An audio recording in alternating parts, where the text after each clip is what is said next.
Hello students, welcome back to my YouTube channel let's learn with doctor Sarita. Students, आज हम लोग digestive system के बारे में पढ़ेंगे, जिसको हम पाचन तंत्र कहते हैं। इससे पहले के क्लासेस में हम लोगों ने सारे न्यूट्रिएंट के बारे में पढ़ा। हमने न्यूट्रिएंट का क्लासिफिकेशन पढ़ा और हमने उसका पाचन और शोषण और चयापचय भी पढ़ा है ना। अब हम पढ़ेंगे कि पाचन, हमने देख लिया कि न्यूट्रिएंट का पाचन किस प्रकार से होता है। अब हम देखेंगे कि पाचन जो हो रहा है भोजन का, वो किस प्रकार से, उसमें कौन कौन से अंग शामिल हैं, पाचन तंत्र के जो हैं उसमें कौन कौन से अंग शामिल है और पाचन की क्या क्या प्रक्रिया होती है, पाचन तंत्र में कौन से हार्मोन कहाँ से निकलते हैं और किस प्रकार हमारे भोजन का पाचन होता है। तो चलिए हम आज डाइजेस्टिव सिस्टम के बारे में पढ़ते हैं कि डाइजेस्टिव सिस्टम क्या है। तो सबसे पहले क्वेश्चन आता है कि पाचन तंत्र क्या है या पाचन तंत्र किसे कहते हैं।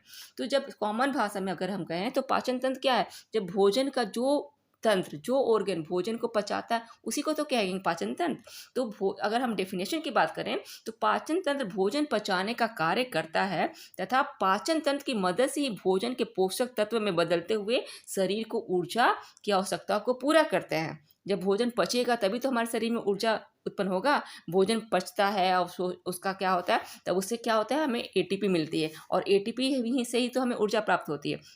तो भोजन को जो पचाने का में जो ऑर्गन काम करते हैं वो क्या है, वो पाचन तंत्र है। पाचन तंत्र में बहुत सारे ऑर्गन्स काम करते हैं। कौन कौन से काम करते हैं, तो मुंह काम करता है, ग्रास नली करती है, ग्रसनी है, अग्नाशय, यकृत, पित्ताशय, छोटी आंत, बड़ी आंत और गुर्दे शामिल होते हैं। ठीक है, इन सभी को मिला के क्या कहते हैं, ये जो सारे जो ऑर्गन्स मिल जाते हैं मुंह से लेके गुर्दा तक, है ना, मुंह से लेके गुर्दा तक जो अंग हैं, जितने भी अंग हैं, इसको क्या कहते हैं, इसको जीआई ट्रैक्ट कहते हैं, इसको जठरांत मार्ग कहते हैं। ठीक है, ये सब मिलके, ये जो सारे जो अंग मिलके बनाते हैं, क्या बनाते हैं, जीआई ट्रैक्ट, जिसको कि हिंदी में जठरांत मार्ग कहते हैं। ठीक है, एक फिगर के माध्यम से हम समझते हैं कि कौन से अंग कहाँ पे हमारे शरीर में होते हैं। तो देखिए, पहले हम देखेंगे कि हमारे इस फिगर में क्या है कि ये मुंह है, मुंह से हम भोजन हमारे शरीर में क्या जाता है। उसके बाद यहाँ पे लार ग्रंथियाँ होती हैं। ठीक है, लार ग्रंथियाँ क्या करती हैं, भोजन को और लार में मिक्स करके और उसको क्या बनाती है, मुलायम बनाती हैं और उसको ग्रसनी में फिर भोजन जाता है। यहाँ पे ग्रसनी होता है। ठीक है, ग्रसनी से भोजन कहाँ जाता है,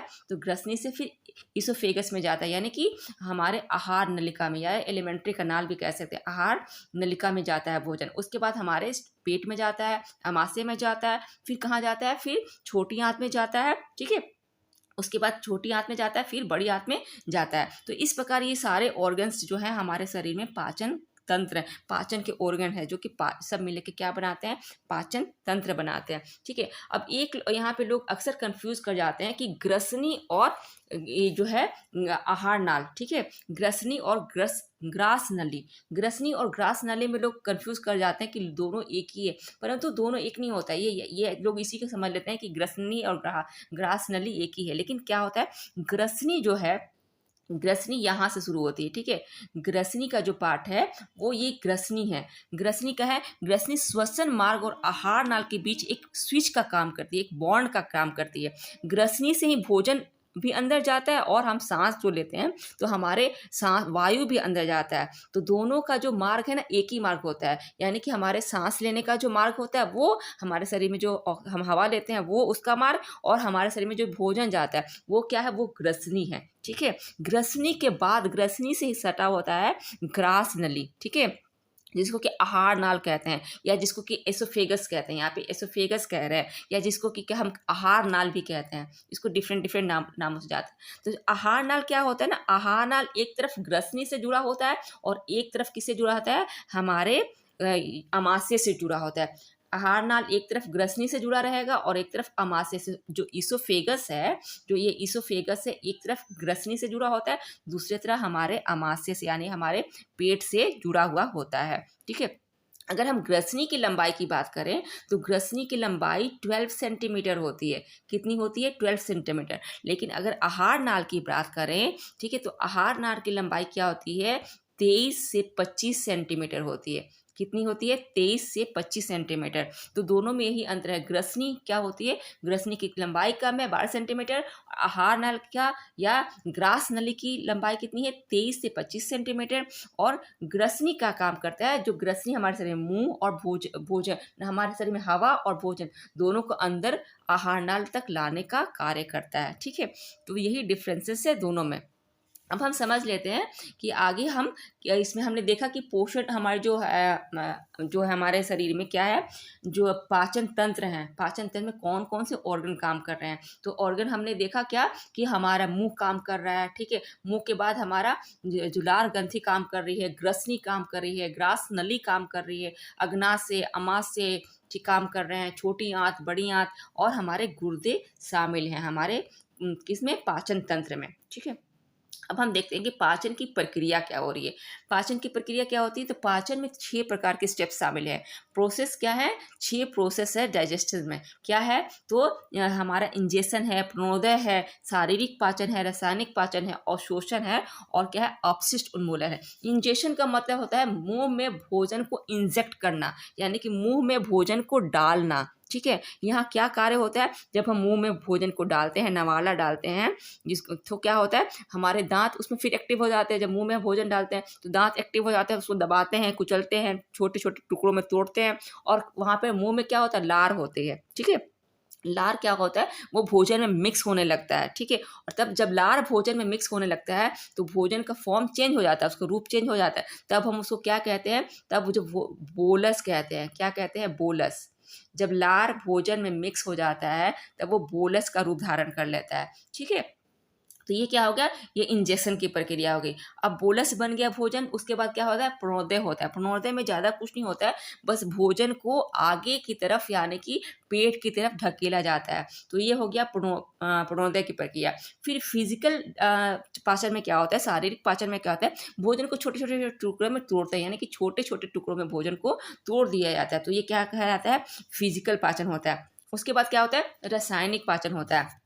भोजन का रासायनिक पाचन, रासायनिक पाचन में हमारे शरीर में इंजाइम्स निकलते हैं। वो क्या करते हैं, इंजाइम की क्रिया होती है, जैसे कि पित्ताशय से पित्त रस निकल रहा है, अग्नाशय से अग्नाशय रस निकला है, अमाशय से अमाशय रस निकल रहा है, और ये भोजन को क्या करते हैं, ये भोजन का फॉर्म चेंज कर देते हैं। जैसे कि कार्बोहाइड्रेट को किस में बदल देते हैं, ग्लूकोज में बदलते हैं सबसे सूक्ष्म भाग में। उसके बाद प्रोटीन को अमीनो अम्ल में बदल देते हैं, वसा को लिपिड में चेंज कर देते हैं। तो ये किस में हो रहा है, ये केमिकल पाचन में होता है। रासायनिक पाचन में ये इस प्रकार की क्रियाएं हो रही हैं, ठीक है।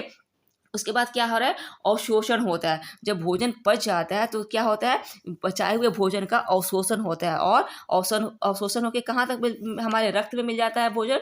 जो भोजन पच जाता है तो रक्त में मिलता है, रक्त में मिलने के बाद कहाँ जाता है, कोशिकाओं तक पहुँचा दिया जाता है। उसके बाद क्या है, अपशिष्ट उन्मूलन हो रहा है। अपशिष्ट उन्मूलन यानी कि जो भोजन नहीं पचता है, जो हमारे रक्त में नहीं मिल रहा है, जो अवशोषित नहीं हो रहा है, उनका क्या हो रहा है, उन्मूलन हो रहा है। अपशिष्ट वो बेकार के पदार्थ होते हैं और हमारे जो एनस से के रास्ते वो शरीर से बाहर हो जाते हैं।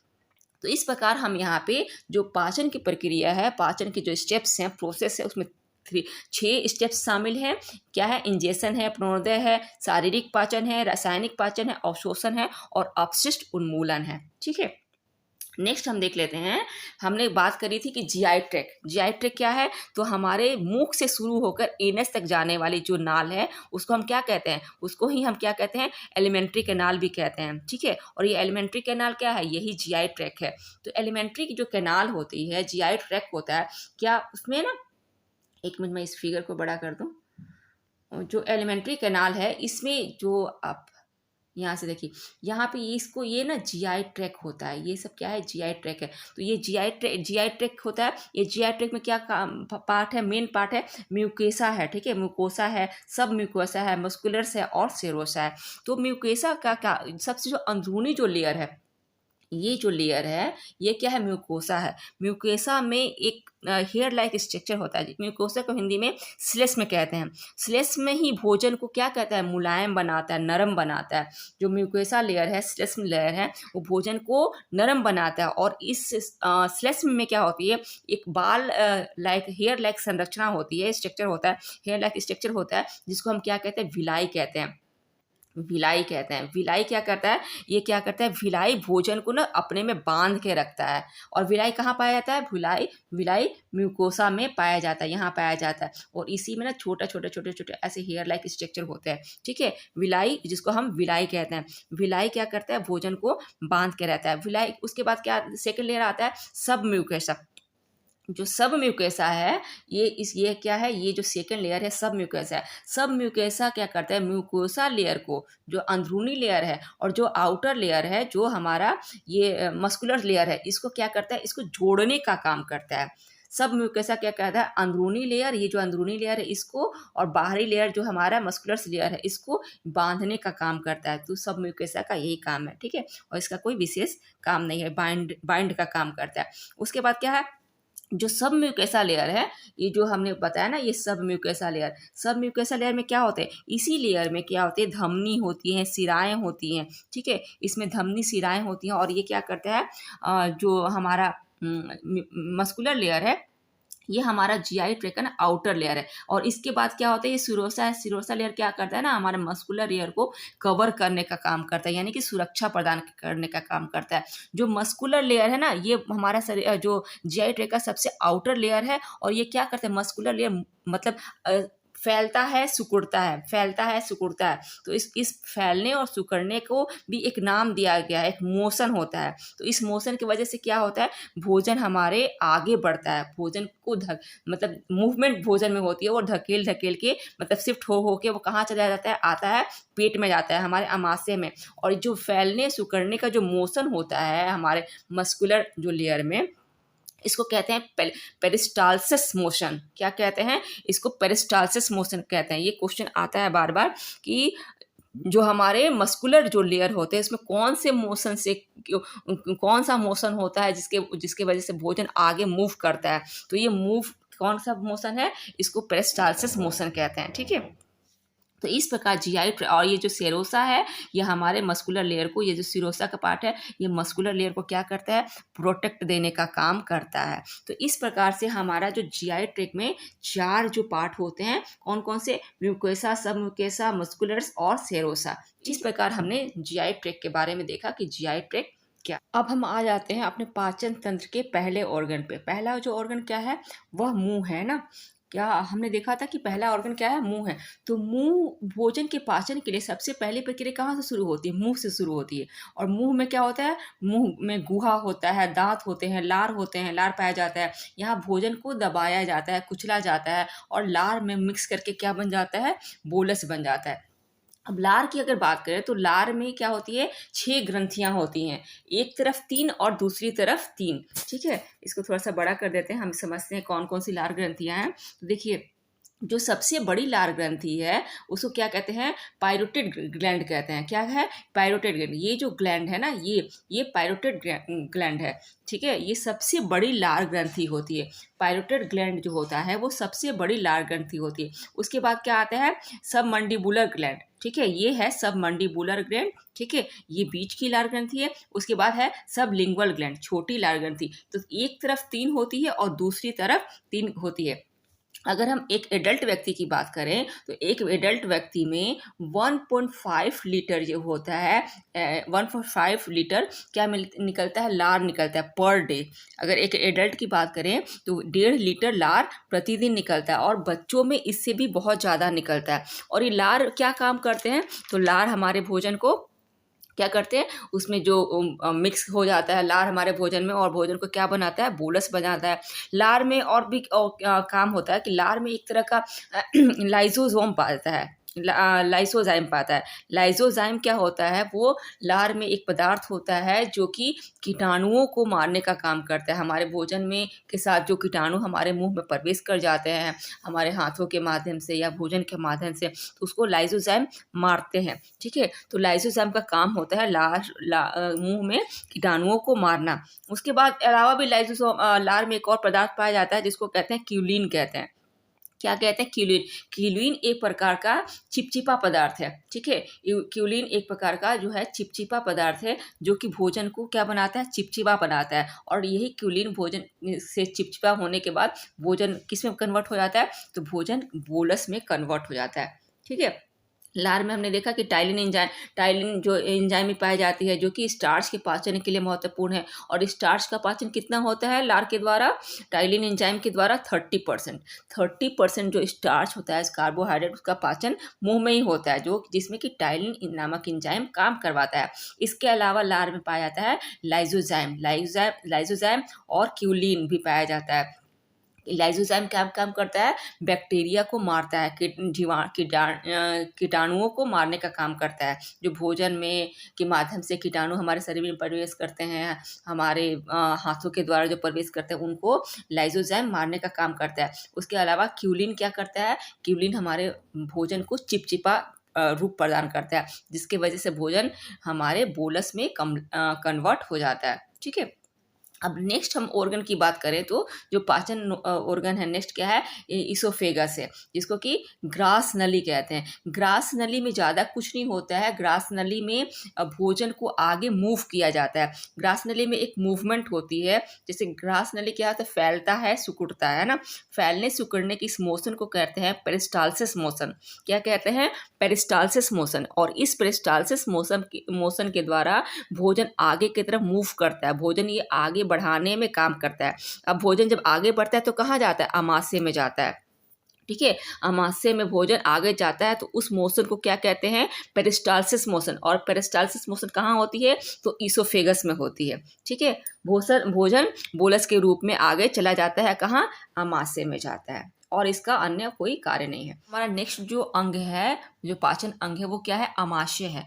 आमाशय में मुख्य रूप से 3 स्तर होते हैं। कौन कौन से होते हैं, तो फंडस होता है, कार्डिया होता है और पैलोरी होता है। देखिए फिगर के माध्यम से समझते हैं हम कि ये फंडस, जो ये वाला एरिया है, ये क्या है, फंडस है, ये है कार्डिया और ये पैलोरी। ये जो 3 अंग हैं वो हमारे आमाशय में, पेट में महत्वपूर्ण है पाचन के अंग की दृष्टि से। ठीक है, तो ये कार्डिया क्या करता है, कार्डिया सबसे जो हमारे जो भोजन आता है ना, तो भोजन कार्डिया पार्ट से ही अंदर आता है। ये क्या है, ये इसोफेगस नाल है, इसोफेगस है।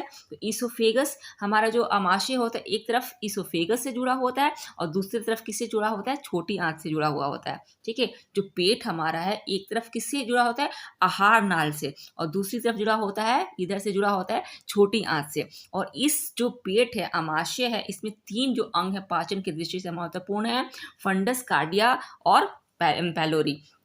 जो कार्डिया है, कार्डिया से यहाँ से इसोफेगस से भोजन अंदर आ रहा है, और इसमें क्या होता है, अब जब अंदर आता है यहाँ पे, तो यहाँ पे HCl पाया जाता है, हाइड्रोक्लोरिक अम्ल पाया जाता है, जो भोजन में जितने भी कीटाणु उपस्थित होते हैं उसको वो मार देता है। ठीक है, अब भोजन कहाँ आता है, फिर भोजन कार्डिया से फंडस में आता है। ठीक है, इस पूरे पार्ट को भी हम फंडस कह सकते हैं।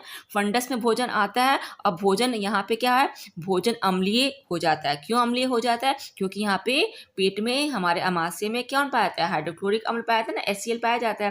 तो HCl की वजह से भोजन क्या हो जाता है, अम्लीय हो जाता है। ठीक है, अब यहाँ पे भोजन का जो बोलस था वो अम्लीय माध्यम में कन्वर्ट हो गया, यानी कि आमाशय में भोजन अम्लीय रूप में होता है। और जब भोजन जाता है छोटी आंत में, तो छोटी आंत में चूंकि भोजन का पाचन अम्लीय रूप में नहीं होता है, तो वहाँ पे जो हार्मोन्स और एंजाइम्स मिलके भोजन को क्या बनाते हैं, क्षारीय माध्यम में कन्वर्ट करते हैं, तब वहाँ पे भोजन का पाचन होता है। और हम जानते हैं कि हमारे शरीर में सबसे ज़्यादा भोजन का पाचन कहाँ होता है, छोटी आंत में होता है। तो आप समझ लीजिए कि ये जो कार्डिया वाले पार्ट से भोजन एसोफेगस नाल के द्वारा कार्डिया वाले पार्ट में पहले भोजन आता है, और यहाँ पे हाइड्रोक्लोरिक अम्ल होता है। हाइड्रोक्लोरिक अम्ल क्या करता है कि भोजन को फिर भोजन कार्डिया से जाता है फंडस में, और फंडस के बाद वहाँ पे हाइड्रोक्लोरिक अम्ल की उपस्थिति के कारण भोजन अम्लीय माध्यम हो जाता है। ठीक है, अब भोजन क्या होता है, भोजन का जो रूप होता है वो अम्लीय हो जाता है। अब भोजन कहाँ जाएगा, अब भोजन फिर जाएगा पैलोरी के माध्यम से छोटी आंत में जाएगा। ठीक है, जब भोजन अम्लीय हो जाता है तो एसिडिटी होती है ना। अगर शरीर में हमारे ज़्यादा हाइड्रोक्लोरिक अम्ल बनेगा तो क्या होगी, एसिडिटी होगी। और एसिडिटी को कम करने के लिए हम क्या यूज़ करते हैं, मिल्क ऑफ मैग्नीशिया का यूज़ करते हैं, MgHO का यूज़ करते हैं, इनो का यूज़ करते हैं। और इस क्यों यूज़ करते हैं, क्योंकि ये जो है क्षारीय माध्यम के होते हैं, और जहाँ अम्ल और क्षार मिल जाता है दोनों, तो वो क्या बन जाता है, न्यूट्रल बन जाता है, उसका pH न्यूट्रल हो जाता है। जो 7 pH होता है, ठीक है, जो 7 pH होता है, जैसे कि pH मान लीजिए यहाँ पे 7 है, तो ये क्या हो जाता है, 7 न्यूट्रल हो जाता है। इधर 8, 9 और ये सब क्या हो जाएगा, जो इधर आगे बढ़ेंगे तो ये हो जाएगा, ये हो जाएगा क्षारीय माध्यम। ठीक है, और इधर बढ़ेंगे 6, 5, 4, तो ये क्या हो जाएगा, ये अम्लीय माध्यम। ठीक है, तो यहाँ पे हाइड्रोक्लोरिक अम्ल की उपस्थिति के कारण भोजन क्या होता है, अम्लीय हो जाता है। फिर अब भोजन क्या होता है, फिर भोजन जब फंडस वाले भाग में आता है, पाइलोरी वाले भाग में पहुंचता है, तो यहाँ पे क्या होती है, यहाँ पे जठर ग्रंथि होती है। जठर ग्रंथि से क्या निकलता है, जठर रस निकलता है। जो और जठर रस क्या होता है, जठर रस में पेप्सिन और रेनिन एंजाइम पाया जाता है। जो ये पाइलोरी वाला भाग है, इसमें क्या होता है कि जठर रस निकलता है। ठीक है, जठर रस में जठर ग्रंथि यही होती है और जठर ग्रंथि से जठर रस निकलता है। जठर ग्रंथि में कौन से एंजाइम्स मिलते हैं, पेप्सिन और रेनिन निकलता है ना, पेट में तो निकलता है। तो पेप्सिन और रेनिन, पेप्सिन क्या काम करता है, तो पेप्सिन प्रोटीन पे काम करता है, यानी कि प्रोटीन को पचाने का, तोड़ने का काम करता है। और रेनिन क्या काम करता है, तो रेनिन दूध के प्रोटीन केसिन पर काम करता है, यानी कि दूध को जो केसिन होता है उसको पचाता है और उसको दूध को दही में कन्वर्ट कर देता है ना। हमारे शरीर में जब भी हम दूध यूज करते हैं, खाते हैं, तो शरीर में रेनिन की वजह से वो दही में कन्वर्ट होता है, तब पचता है। तो इस तरीके से जो पैलोरी होते हैं, पैलोरी वाले भाग में दो एंजाइम्स निकलते हैं। कौन कौन से, पेप्सिन और रेनिन। पेप्सिन काम करता है प्रोटीन को तोड़ता है और दूध के केसिन को रेनिन पचाता है। और ये रेनिन एंजाइम देखिएगा कि वृद्धों में रेनिन एंजाइम की उपस्थिति नहीं होती है। क्यों नहीं होती है, कि जैसे जैसे उम्र ज़्यादा बढ़ते रहता है तो रेनिन एंजाइम बनना कम हो जाता है। इसीलिए डॉक्टर सलाह देते हैं कि वृद्ध व्यक्ति दूध खाएं, दूध की अपेक्षा दही खाएं। ठीक है, क्यों दही खाएं, क्योंकि वृद्धों में जो रेनिन एंजाइम ही नहीं होता है तो दूध को दही में कौन कन्वर्ट करे। ये हमने देखा कि जो हमारे स्टोमक का पार्ट है, जिसको हम अमाशय कहते हैं, अमाशय के 3 भाग क्या है वो इम्पोर्टेंट है, फंडस, कार्डिया और पैलोरी। और ये क्या कार्य कर रहे हैं हमने देख ही लिया। अब हम आगे बढ़ते हैं। उसके नेक्स्ट जो हमारा ऑर्गन है पाचन का, क्या है, छोटी आंत है। पाचन की दृष्टि से छोटी आंत का बहुत ही महत्वपूर्ण रोल होता है, क्योंकि मैक्सिमम भोजन का जो पाचन होता है ना वो छोटी आंत में ही होता है। जब भोजन हमारे अमाशय से छोटी आंत में आता है तो छोटी आंत के जो 3 अंग हैं, ड्यूडेनम, जेजुनम और इलियम, ये पाचन की दृष्टि से बहुत ही महत्वपूर्ण है। जब छोटी आंत से भोजन आता है ना, जब अमाशय से छोटी आंत में भोजन आता है तो उसका माध्यम कैसा होता है, अम्लीय होता है। क्यों अम्लीय इसलिए होता है, क्योंकि अमाशय में हमारा हाइड्रोक्लोरिक अम्ल होता है और वो भोजन को अम्लीय बनाता है। परंतु छोटी आंत में अम्लीय भोजन का पाचन नहीं होता है, वहाँ क्षारीय भोजन का पाचन होता है। छोटी आंत क्षारीय भोजन पर कार्य करती है।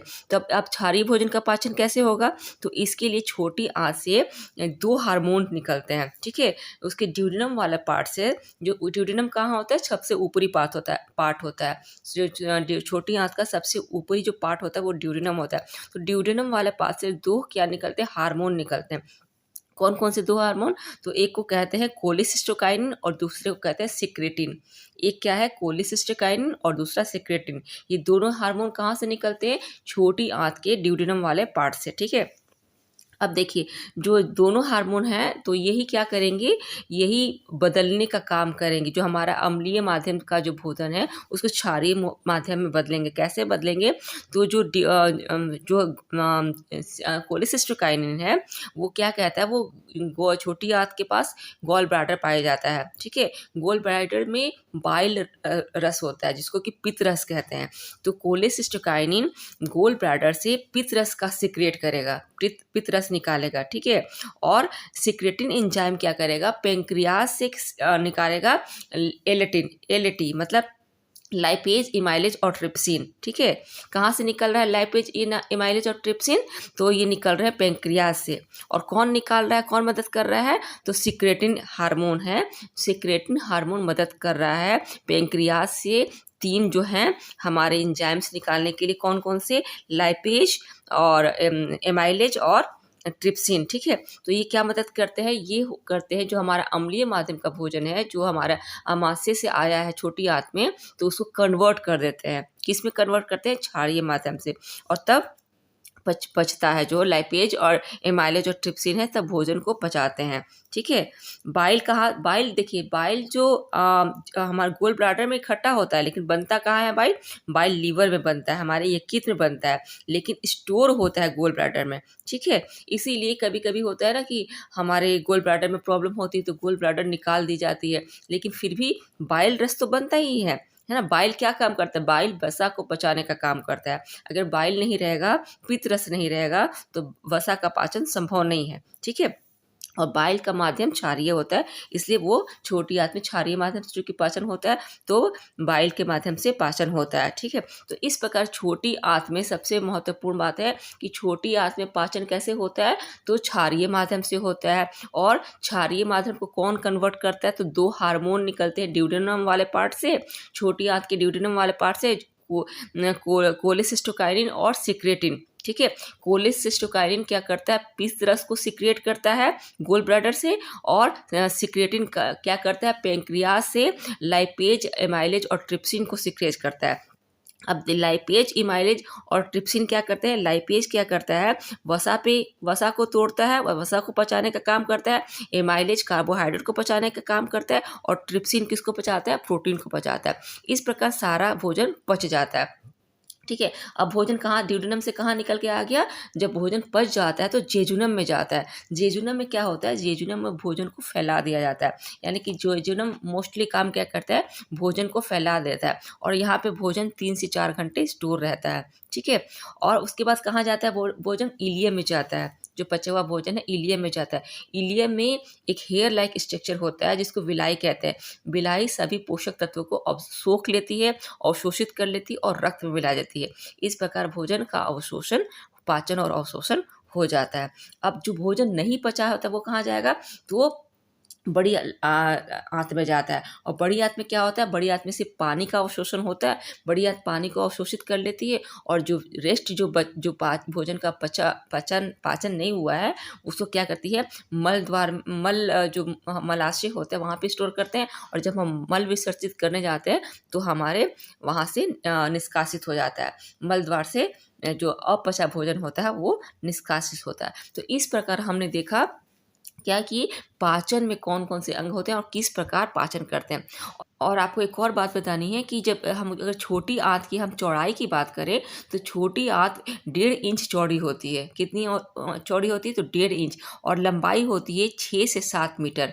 अगर फिट में बात करें तो 25 से 30 फुट ये लंबी होती है, जबकि बड़ी आंत की लंबाई सिर्फ 5 फीट होती है। लेकिन बड़ी आंत क्यों कहते हैं, क्योंकि ये चौड़ी होती है, ठीक है, 1.5 मीटर चौड़ी होती है, लेकिन लंबाई सिर्फ 5 फीट होती है, ठीक है। जबकि छोटी आंत संकरी होती है, लेकिन उसकी लंबाई कितनी होती है, अगर फुट में बात करें तो 25 से 30 फुट, और ऐसे मीटर की बात करें तो 6 से 7 मीटर लंबी होती है, ठीक है। तो ये रहा हमारा पाचन।